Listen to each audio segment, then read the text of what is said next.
Have you ever felt like one person's words could hijack your entire day? One disrespectful comment and suddenly your peace is gone. The loudest man in the room is often the weakest. That's not just a quote, it's a warning. Because in a world that constantly pokes at your pride, your calm is your greatest weapon. But here's the truth. Until you master your emotions, they will master you. Why do they get under your skin so easily? Why does anger feel like fire you can't control? What if I told you there's a way to stay completely unbothered, no matter who tries to provoke you? In this video, we reveal ancient Buddhist wisdom that not only explains why you react, but shows exactly how to stop. The real problem isn't them, it's your attachment. Stay with me, because if you're going to get anything from this video, just get this. That's all you need to know in life. And there's a powerful bonus at the end you won't want to miss.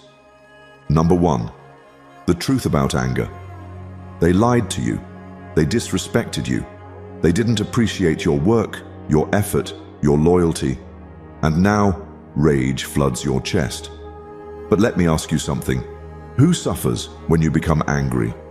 You tell yourself, they deserved it, or I need to stand up for myself. But deep down, something feels broken, because it is. Anger feels like a shield, but it burns from the inside. Buddha once said, "Holding on to anger is like grasping a burning coal with the intent of harming another. You are the one who gets burned. You believe your anger protects you, but what if it's actually punishing you? Think about it. That racing heart, the shallow breath, the sharp words you regret, none of that pain touches them. It lives inside you. Anger is a trickster. It disguises itself as justice, but it's really suffering wearing armor. And every time you wear it, you bleed a little more." There was a man, let's call him Ravi. Ravi worked hard, gave his best, yet was constantly overlooked. One day, when his manager publicly dismissed his ideas, Ravi erupted. He stormed out, quit, and told himself he had reclaimed his power. But later, sitting alone in his apartment, the fire inside didn't cool. It consumed him. He hadn't defeated his enemy. He had handed them the power to disturb his peace. In Buddhist philosophy, anger isn't an emotion to indulge. It's a fire to observe. Buddhism doesn't teach you to suppress emotion. It teaches you to see it clearly, to pause, to watch the rise of anger without becoming it. Anger, like all emotions, arises and passes, but only if you don't feed it. The next time anger shows up, stop, breathe. Imagine you are holding hot oil in your hands. Will you throw it, or will you drop it before it burns you? Because here's the truth. You are never angry because of what someone does. You're angry because of what you feel entitled to. Recognition, respect, agreement. Ask yourself, is my anger really protecting me or punishing me? Let that question echo. Now let's bring this into your world. When someone cuts you off in traffic, ignore it. Not for them, but for you. When your partner forgets what matters to you, pause, not because they're right, but because your peace is more valuable than your pride. Anger tempts you with false power. But real strength, it lies in detachment, in letting go, in walking away with grace, not bitterness. The world will not stop bothering you, but you can stop letting it. Master this and you become unshakable, not because the world is calm, but because you are. Let me leave you with this. Don't promise when you're happy, don't reply when you're angry, and don't decide when you're sad. Because the mind, when disturbed, does not see clearly. Drop the coal, choose peace, build a mind so strong no insult can break it. The one who conquers himself is greater than the one who conquers 1,000 enemies. 2. Detachment, the power of letting go. They said something that got under your skin. You can't stop replaying the moment in your head. the way they looked at you, the way they dismissed you. You try to shake it off, but it lingers like a shadow. Why can't you just let it go? Because you're still holding the string. Imagine a kite soaring freely through the sky, graceful, unbothered, unshaken. Now imagine your hand gripped tightly on the string, trying to control every gust of wind. That's what attachment feels like. And every time you hold tighter, your peace sinks lower. Buddha once said, "Attachment is the root of suffering." We suffer not because life is cruel, but because we demand it to follow our script. We expect people to behave how we want, outcomes to unfold as we planned, and emotions to match our desires. And when they don't, we break. Not because life failed us, but because we clung too tightly to what we thought it should be. Detachment doesn't mean you stop caring. It means you care without controlling. You love without owning. You show up without needing to grip so hard. And in that letting go, you finally feel light. There was a woman, let's call her Mira, a high performer, always in control. Every detail, every person, every outcome had to meet her expectations. But when her startup collapsed and her partner walked away, she spiraled. The more she clung to what should have been, the more she suffered. One night, Mira sat under the stars and asked herself, "What emotional strings am I still tied to?" That question unlocked something. She realized she wasn't grieving loss. She was grieving control. She wanted people to act differently, life to reward her sacrifices, and love to be predictable. But none of those were hers to control. True peace begins the moment you stop demanding life to be different. In Buddhist practice, detachment is not rejection, it's acceptance. It's knowing that nothing, no title, no relationship, no success, is truly ours to keep. Everything is passing through. And when you stop clinging, you begin to flow. Think about your own life.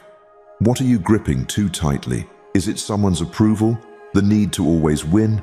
The fear of losing what you've built? Now ask yourself, what if I let go? What would I feel without the weight of needing everything to go my way? Letting go isn't weakness, it's power. Because when you're no longer controlled by outcomes, you become unstoppable. You walk into rooms with peace, not pressure. You show up in relationships with love, not fear. You lead with calm, not chaos. When you let go of the need to control people, you reclaim your ability to control your inner world, and in that space, you rise. Let this truth sink deep. You are not the string, you are the sky. Detach, not to escape life, but to fully live it, because freedom isn't in having more control, it's in needing less. 3. Responding, not reacting. Someone criticizes you in a meeting. Your pulse spikes, your jaw tightens, words rush to your mouth, ready to defend, to attack, to react. But pause.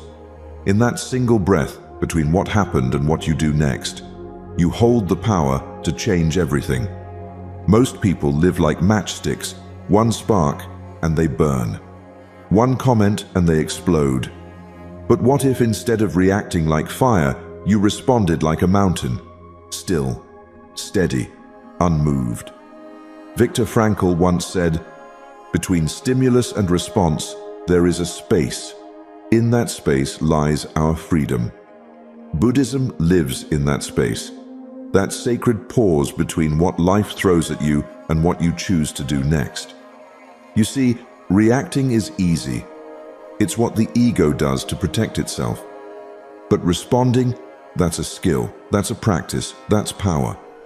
There's a story of a monk named Tenzin who lived near a village where he often helped teach young students. One day, while walking through the market, a man from the village accused him of theft, publicly, loudly, unjustly. Everyone turned. All eyes were on Tenzin. He didn't argue. He didn't defend. He simply looked the man in the eye, bowed gently, and walked away.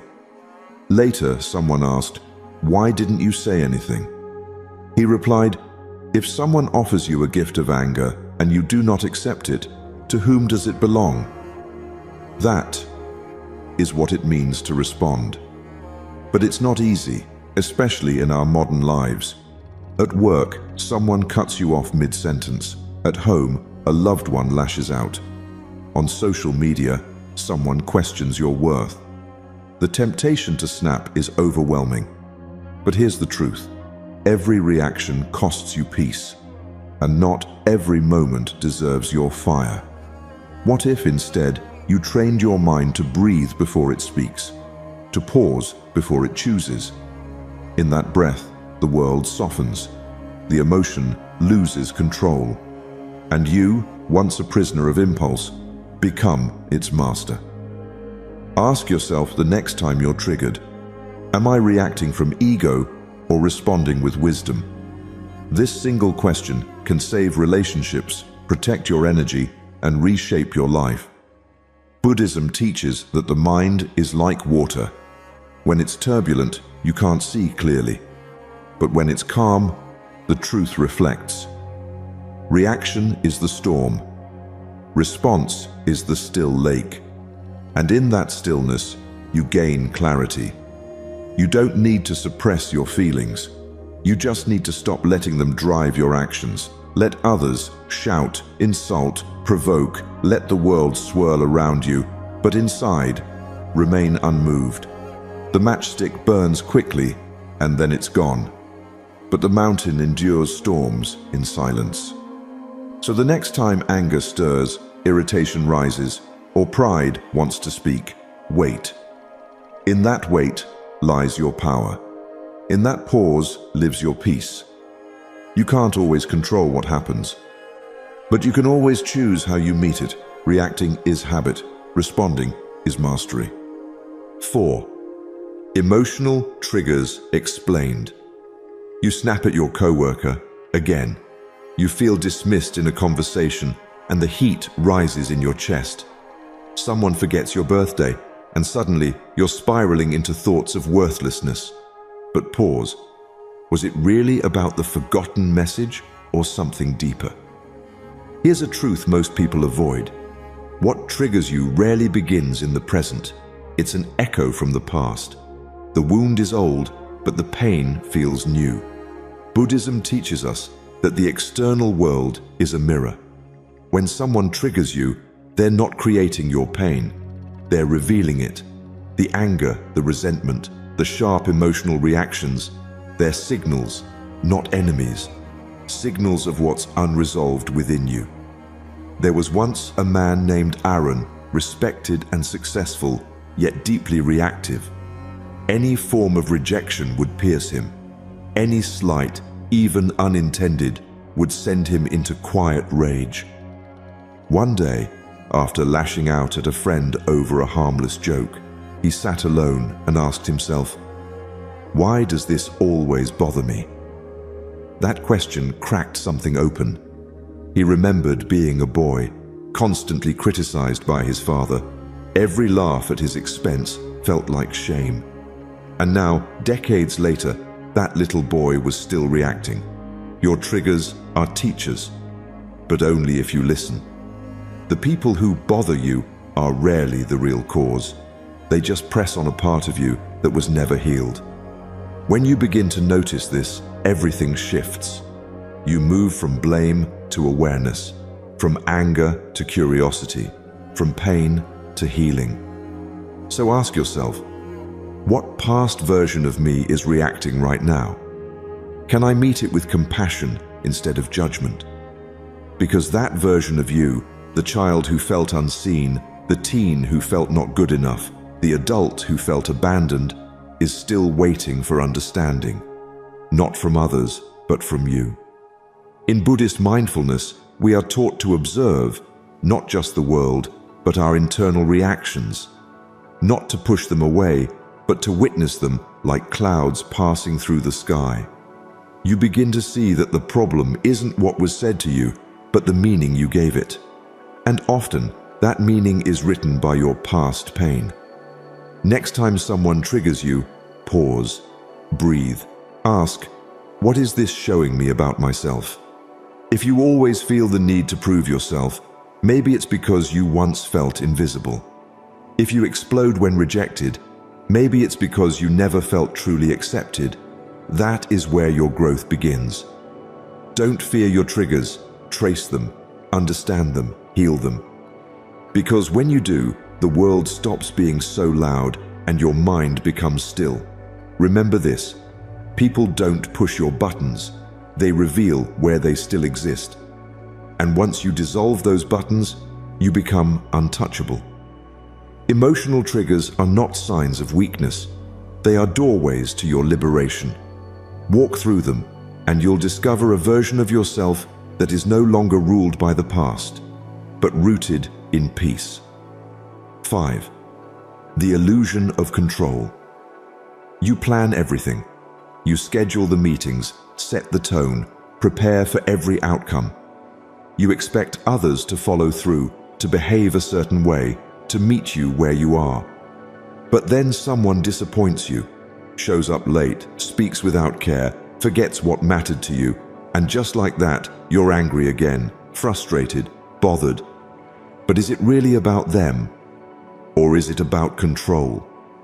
Trying to control others is like trying to leash the wind, an exhausting, endless chase that only leaves you breathless. The moment you believe someone should behave a certain way, speak a certain way, care a certain way, you hand your peace over to an illusion, and when that illusion breaks, it hurts. Because expectations are silent demands we place on people who never agreed to them. And when they don't deliver, we call it betrayal. But what if it's not betrayal? What if it's reality showing us the truth? Buddhist wisdom whispers gently, let go of the need to control. It's the root of your suffering. That truth stings, doesn't it? Because deep down, we want control not to dominate, but to feel safe. We think, if I can get them to act the way I want, then I'll be okay. Then I won't be hurt. But real strength isn't found in controlling others. It's in mastering how we respond when we can't. There's a story of a young man who went to a monk, exhausted by the chaos in his relationships. How do I stop them from hurting me? He asked. The monk handed him a bowl of water and asked him to keep it perfectly still as people walked by. At first, he held it tightly, reacting to every movement around him. But the more he tightened his grip, the more the water spilled. Eventually, he realized, the stillness didn't come from controlling the people around him. It came from steadying his own hand. That's the shift. You're not here to fix people, you're here to free yourself. Most anger is simply disappointment in disguise, expectations unspoken, boundaries unclear, and a refusal to accept what is. So ask yourself, what would happen if I stopped trying to fix them? What if I just allowed them to be who they are and protected my peace instead of managing their behavior? It doesn't mean you stop caring. It means you stop controlling. It means you stop tying your emotional well-being to how others show up. You reclaim your power when you stop needing the world to bend for you and choose instead to stand still within it. Acceptance is not weakness, it is liberation. When you release the illusion of control, what's left is truth. And truth, though uncomfortable, is the birthplace of peace. Let others be messy. Let life be unpredictable. Let people have their own timing, their own patterns, their own flaws. And you remain steady, focused not on managing the storm, but on building the shelter within. Control is an illusion. Peace is a choice. Choose wisely. 6. How to stay calm in chaos. The world doesn't slow down when you feel overwhelmed. Deadlines don't pause. People don't stop interrupting.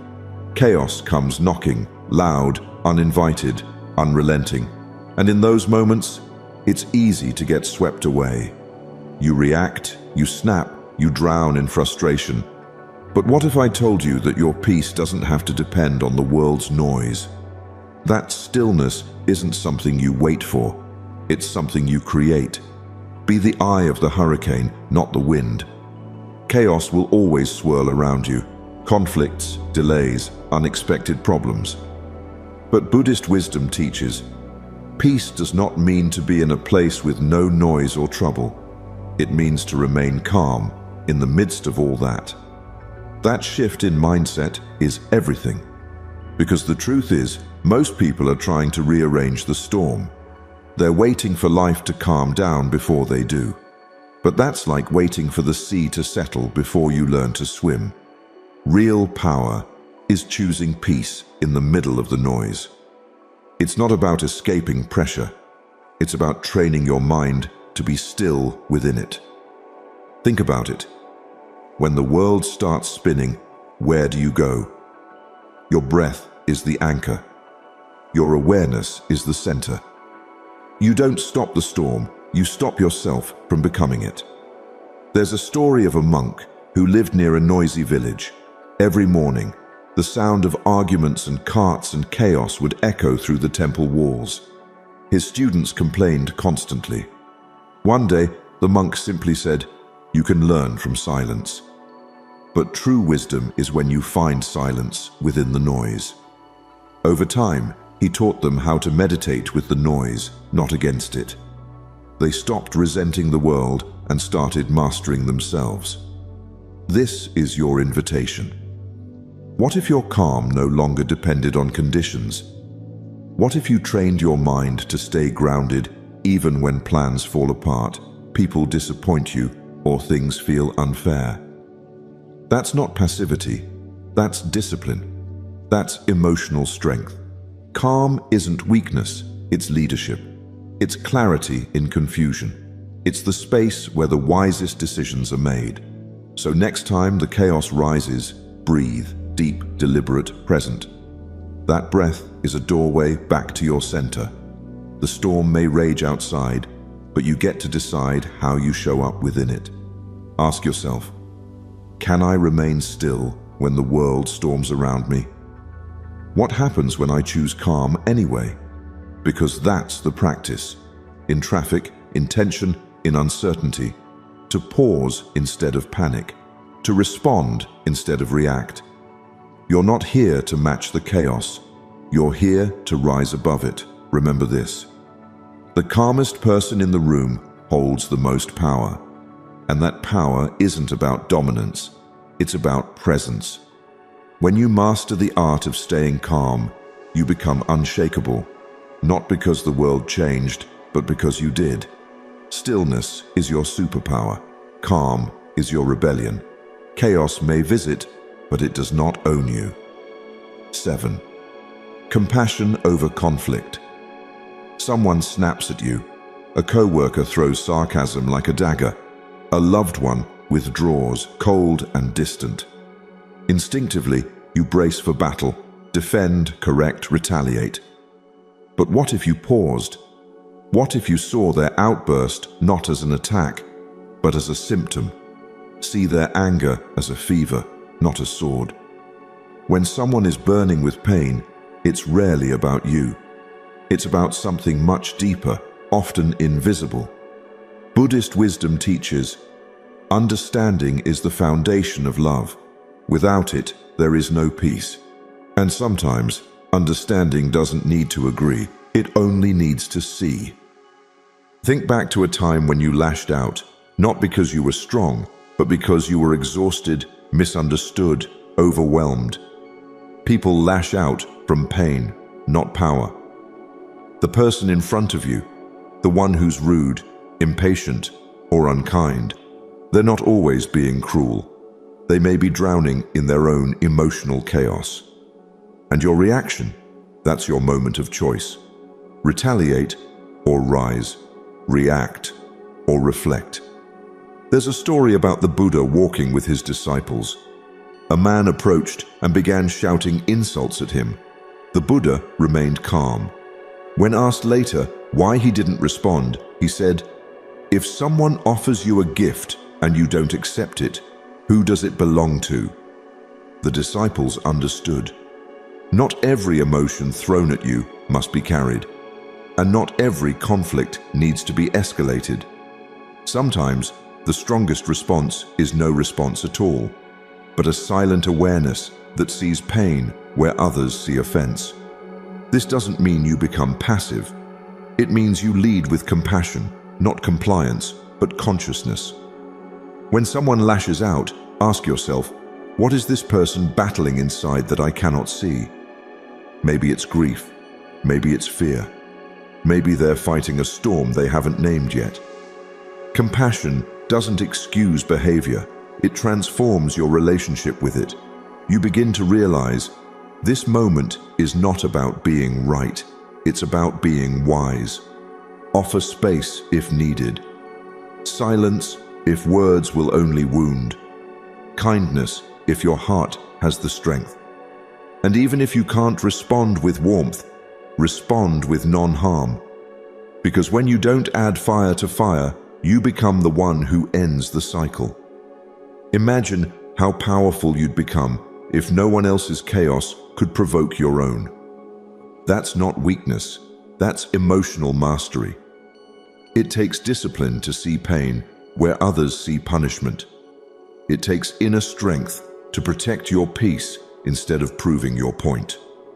But every time you do, you build a different kind of power, the kind that transforms not just your experience, but the energy around you. So the next time someone's words sting or their tone sharpens, take a breath and ask, can I meet this pain instead of fighting it? Because peace isn't just found in silence, it's found in compassion. And the person who can see through the mask of anger, who can touch the wounded heart beneath, becomes the healer, not the fighter. Your calm is your courage. Your compassion is your power. Choose both. 8. Radical acceptance. A storm comes, not in the sky, but in your life. A relationship ends. A job opportunity slips away. A conversation turns bitter. And instantly, the mind shouts, "This shouldn't be happening. This isn't fair. Why me?" But Buddhist wisdom teaches something radical. Suffering is multiplied when we resist reality. What does that mean? It means pain is real, but suffering is optional. Suffering grows when we fight the moment, when we wish it was something else. But what if, instead of pushing it away, you let it be? Acceptance is a warm rain, softening even the hardest soil of suffering. There's a story of a monk who was falsely accused of wrongdoing. When confronted, he didn't defend or protest. He simply replied, "Is that so?" His peace didn't come from the absence of injustice. It came from the absence of resistance. Radical acceptance is not passive surrender. It's the deepest form of power. It's choosing to meet reality, even when it's messy, painful, or far from what you planned. When you accept a moment fully, you reclaim your energy. Energy that would have been spent arguing with reality now becomes strength to move forward. Acceptance doesn't mean you approve of what happened. It means you acknowledge it's here. That's the difference between healing and holding on. Ask yourself, what am I still resisting? And is it costing me more than it's worth? Is it a person who didn't change? A dream that didn't unfold? A past that didn't go the way you imagined? Letting go of resistance isn't giving up. It's stepping in, into clarity, into peace, into the next right step.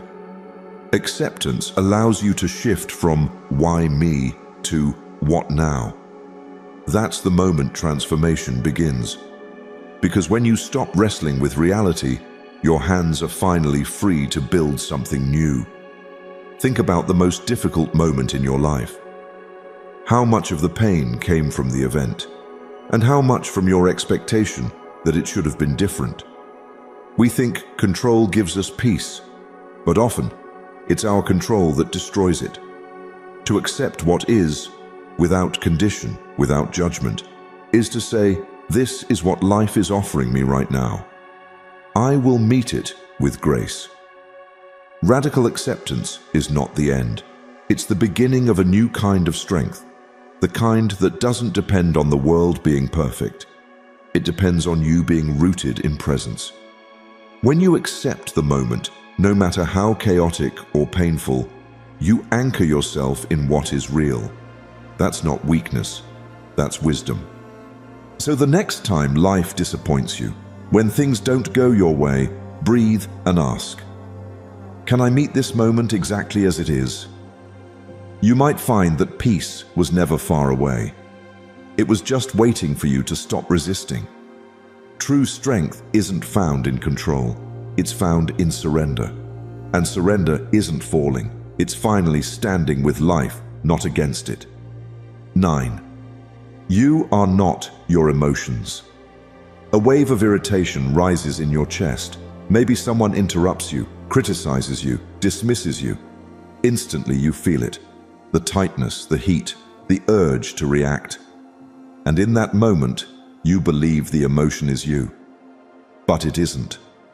Anger is a visitor, not your identity. Feelings come and go like clouds in a windy sky. Conscious breathing is my anchor. That line holds the key, because you are not your storm. You are the sky it moves through. Emotions are energy, real, valid, but temporary. The mistake we make is naming ourselves after them. I am angry. I am frustrated. No, you are feeling anger. That's a huge difference. Buddhist wisdom teaches that awareness is your true self, not what you feel, but the space that notices what you feel. When you attach yourself to every emotion that rises, you lose your center. But when you simply watch it without judgment, something powerful happens. You realize this will pass. You no longer need to suppress it or act it out. You can breathe through it. You can let it move without letting it define you. Think of it this way. When the sky is stormy, do you doubt that the blue sky is still there? Of course not. You know the clouds will pass. It's the same with your inner world, the anger that consumes you right now. It's not who you are. It's a cloud. The sadness, the fear, even the joy, they're all passing states. But your awareness, that's the sky. Still, vast, unchanging. One of the greatest skills you can develop is emotional non-identification. It doesn't mean being numb, it means being wise. A monk once said, pain is inevitable, but suffering is optional. Why? Because suffering often comes not from what we feel, but from believing that feeling is who we are. Anger isn't the problem. Attachment to anger is. Identity through anger is. So next time you feel overwhelmed, pause. Take a slow breath and ask yourself, what would change if I stopped identifying with every emotion I felt? You'll notice a shift. The emotion may still be there, but you're no longer a prisoner of it. You're the observer, and the observer holds the power. In relationships, in your career, in the chaos of daily life, this awareness can save you from saying the thing you regret, reacting in ways that break trust, or spiraling into self-judgment. Observe the feeling, breathe through it, and let it pass. There's no shame in emotion. But there is wisdom in remembering that you are not here to be swept away by every storm. You are here to witness it, learn from it, and return to the sky within. You are not your emotions. You are the space they rise in. And the more you anchor into that truth, the less anyone, anything can disturb your peace. 10. Softness is strength. When someone pushes you, whether with harsh words, impatience, or cold indifference, your instinct might be to push back harder, to stand your ground with force.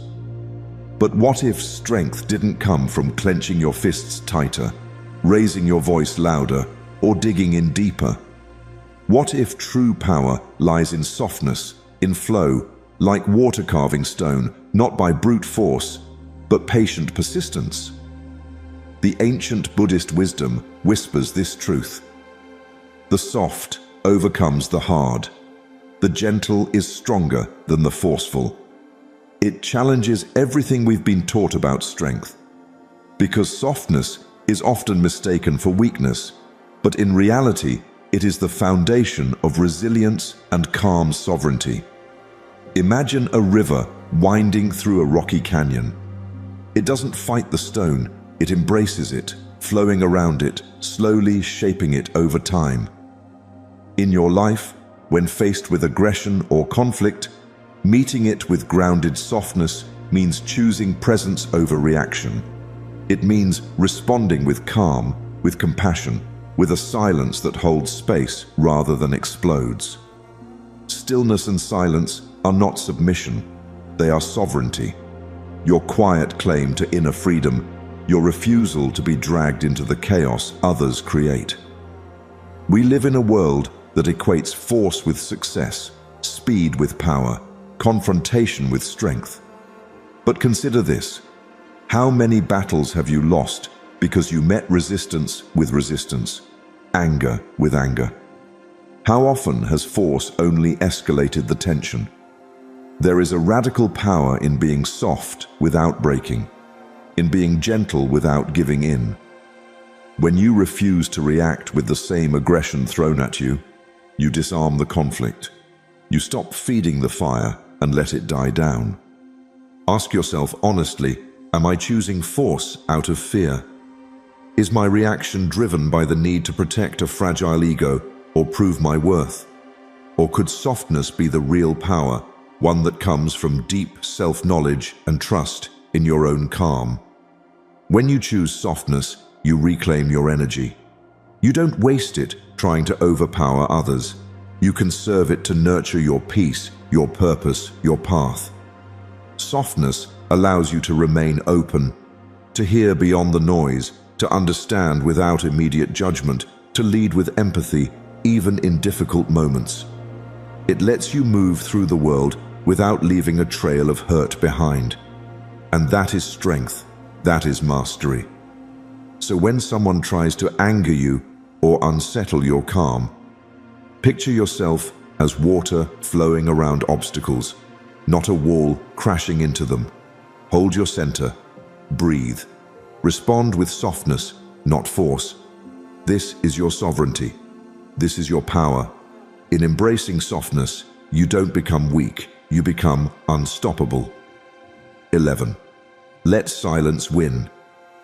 When someone tries to provoke you, to pull you into their chaos, the natural urge is to defend, to argue back, to explain yourself, to prove your point. But what if the greatest strength you could wield was not with words or force, but with silence? Silence is the invisible sword that cuts through conflict without bloodshed, without noise. It's not weakness, it's power cloaked in calm. Silence is a source of great strength, the Buddhists remind us, inviting us to lean into stillness instead of reaction. Imagine a heated argument. Words fly like arrows, emotions flare, and both sides feel the desperate need to be heard. But then, one person stops talking. They don't feed the fire, they don't add fuel to the raging flame. Their silence becomes a shield, a force that unsettles the storm because there is nothing to grasp or attack. In that silence, the ego that craves control and dominance is left starving. No defense, no counterattack, only quiet presence. This is where your leverage lies. You don't have to explain yourself every time someone misunderstands or tries to drag you into their drama. Let silence be your response.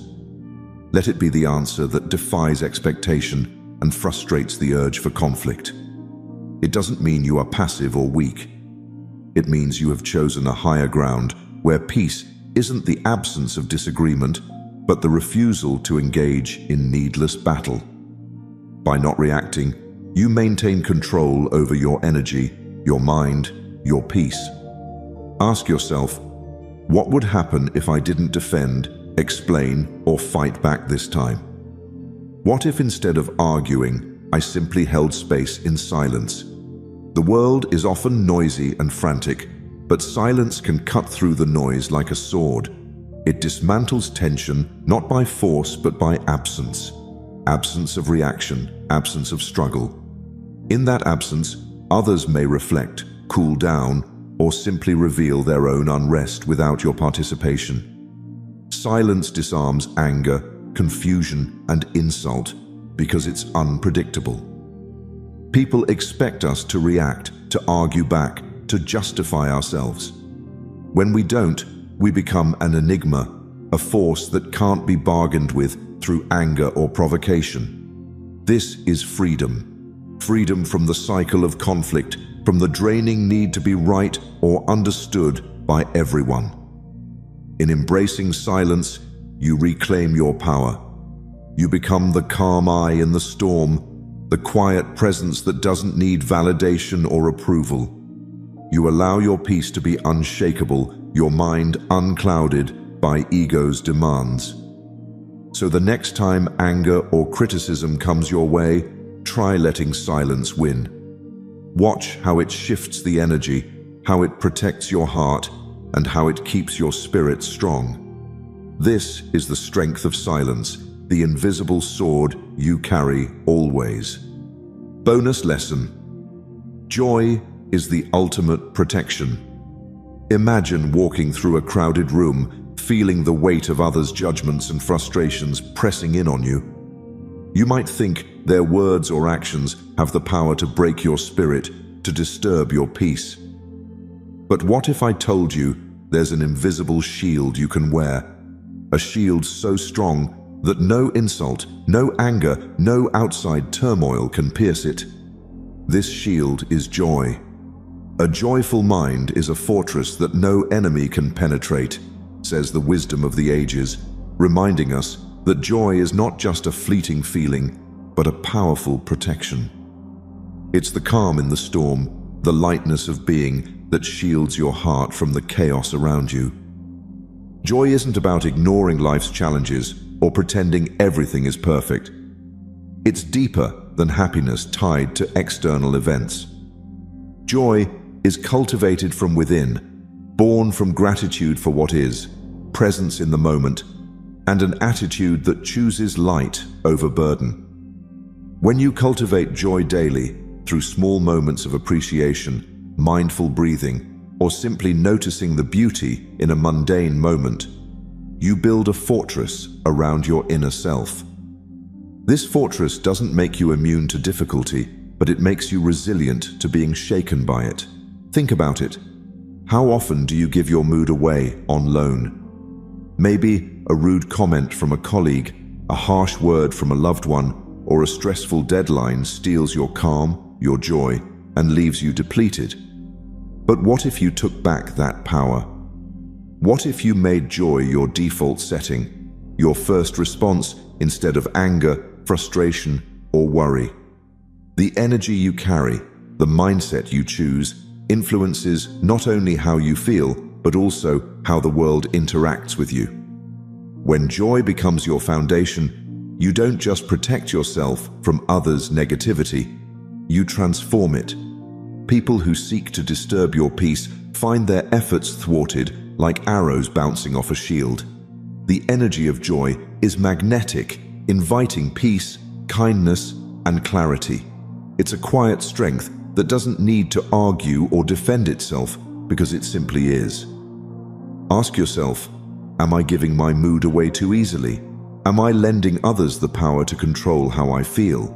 What if I chose joy as my armor, my response, my way of moving through life, no matter what happens? This isn't naive optimism. It's a radical choice to reclaim your power and peace. Joy is your ultimate protection because it comes from freedom. From freedom to experience life fully without letting it consume you. When you anchor yourself in joy, anger loses its grip, criticism bounces off, and worry dissolves into clarity. You become unshakable, not by resisting life's storms, but by cultivating an inner sanctuary that no one can invade. So wear joy like armor. Let it be your invisible shield in a noisy, chaotic world. Let it protect your heart, your mind, your spirit. Because when joy is your fortress, nothing can truly bother you. Nothing can steal your peace. Quick summary of the principles. The truth about anger. Anger is a self-inflicted wound. It pretends to protect, but only fuels inner suffering. Real strength lies in recognizing it, observing it, and letting it dissolve without action. Awareness is your shield. Detachment, the power of letting go. Letting go doesn't mean not caring, it means not clinging. Emotional freedom begins when you stop trying to control people and outcomes. Peace comes when you release your grip on what's not yours to hold. Responding, not reacting. Reactions are impulsive, responses are conscious. In every situation, a brief pause can create the space for wisdom to speak. Calm and clarity emerge when you choose your energy rather than waste it. Emotional triggers. Explained, triggers reveal old wounds disguised as present problems. Instead of blaming others, use them as mirrors to grow. Healing begins when you face what's unresolved within. The illusion of control. You can't control the weather, nor can you control people. Most frustration comes from trying to do both. Real peace is found in focusing only on what you can influence, your own response. How to stay calm in chaos. Chaos is inevitable. Inner stillness is a choice. You can train yourself to stay centered even in turbulence. Presence, breath, and grounding are your tools to remain undisturbed. Compassion over conflict. Most people hurt others because they are hurting themselves. When you respond with compassion instead of retaliation, you rise above the drama and disarm negativity. Radical acceptance. Peace doesn't come from having perfect circumstances. It comes from accepting what is, fully, deeply, and without resistance. That surrender is the beginning of emotional freedom. You are not your emotions. Feelings pass through you like weather across the sky. You are not your anger, sadness, or irritation. You are the one who sees it all. The more you observe, the less they control you. Softness is strength. Gentleness is not weakness. It's a higher strength. When you stop meeting force with force, you create space for transformation. Yielding gracefully often wins where resistance fails. Let silence win. Not every insult deserves a reply. Sometimes silence is the most powerful response. It preserves your energy, your dignity, and your inner peace. Joy is the ultimate protection. A joyful, content mind is untouchable. When you protect your peace and choose gratitude, nothing and no one can shake you. Happiness becomes your inner armor. In a world that often tests your patience, breaks your spirit, and stirs your anger, your greatest power lies not in fighting back, but in mastering yourself. The storm outside may howl, but if the storm within is still, you remain untouchable. True peace is not found by fixing the world, but by mastering the art of not being disturbed by it. Each of these 12 principles is a weapon of wisdom, a silent force that builds a fortress within you. They teach you to observe instead of react, to accept instead of resist, and to flow instead of fight. You begin to understand that the world doesn't have to change for you to be calm. You have to change how you meet the world. Buddhist wisdom is not just about detachment, it's about rising above ego and illusion. The more you see clearly, the less you're shaken. The more compassion you hold, the less anger has space to exist. Inner peace is not passive, it's a practiced and powerful state of being. The beauty of this path is that anyone can walk it. With breath, mindfulness, and a shift in awareness, you can transform every trigger into a teacher. And in that shift, you become unshakable. Not because nothing happens to you, but because you no longer allow it to define you. Peace comes not by avoiding the storm, but by becoming the calm within it. Zen teaches, the bamboo bends, but it does not break. Be like bamboo, resilient, rooted, and calm in all seasons. If this moved your heart and opened your mind, like this video, share it with someone who needs it, and comment below. Which principle will you practice today? And don't forget to subscribe to Deep Wisdom for more inspiring Buddhist insights on living a peaceful and powerful life.